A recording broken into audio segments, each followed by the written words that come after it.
So the first trajectory, but before going into the emulation stage, the first trajectory is the experimental stage. So this is what I find in the coastal early industrialized regions.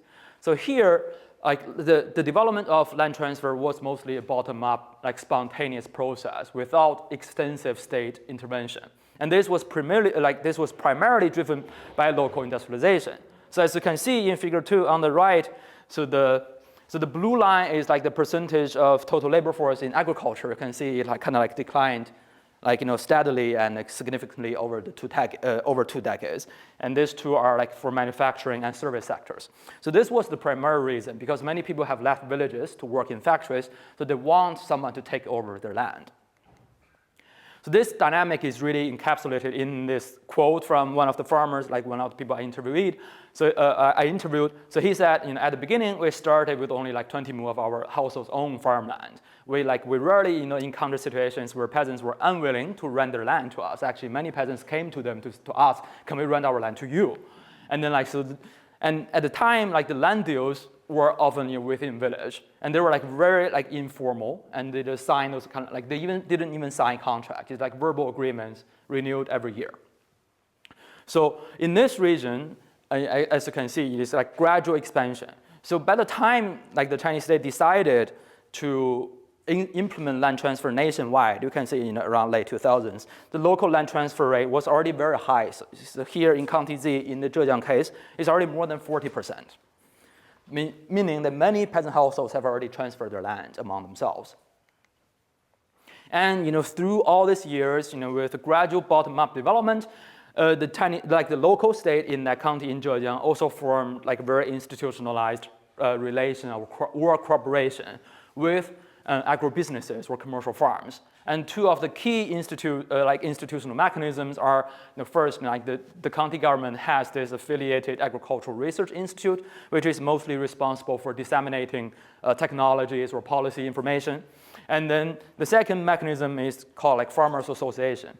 So farmers use that as a collective platform to get back to the government about their own needs, to talk about which areas can be further improved, to help us further develop our business. So this is another quote from the vice president of the farmers cooperative. So he says, we, big householders, voluntarily set up the cooperative. Government has been very supportive. It plays vital functions in transmitting policies to farmers. And cadres will publish new policies in our WeChat group. They dare not withhold information about subsidies. So information has been very transparent in the Zhejiang case. So everyone knows knows about the policy as soon as they came out, pretty much.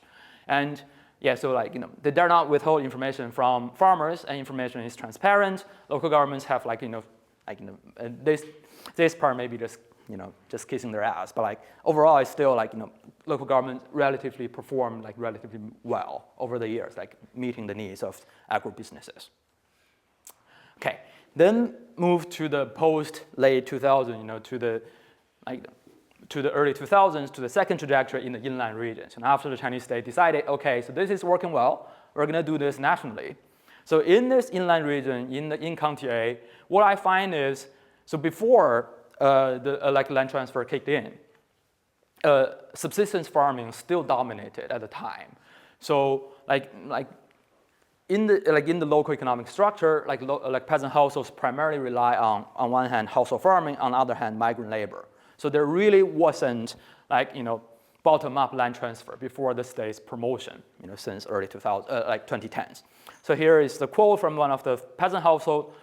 So this person said, 95% of the people who were living in the village, old villagers, because younger people have already been out. They were saying they were against land transfer when it first happened. These were old people, nobody wanted it for any other work. So farming is pretty much their only source of income. Yeah, and they worry about not receiving land rent, and working on our own land was safer, right? If we lost it, then what are we gonna eat? They're very practical concerns. Right. So here, this relatively late development of land transfer can be seen here in Figure 4. Right? You can see around 2010, the local land transfer rate was extremely low, fewer than 5%. But after this become a national policy, really, land transfer was, for a long time, a political mission or central task for local officials in County A, in this Anhui province site.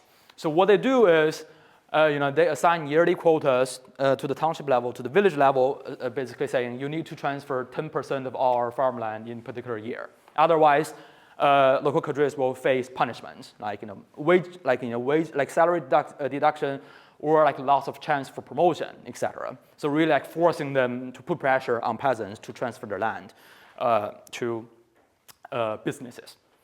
And this is the direct quote from the so in 2012, County A's government organized this meeting. It says the county had the county party secretary required to immediately start a vigorous land transfer campaign to push forward large-scale commercial agricultural production.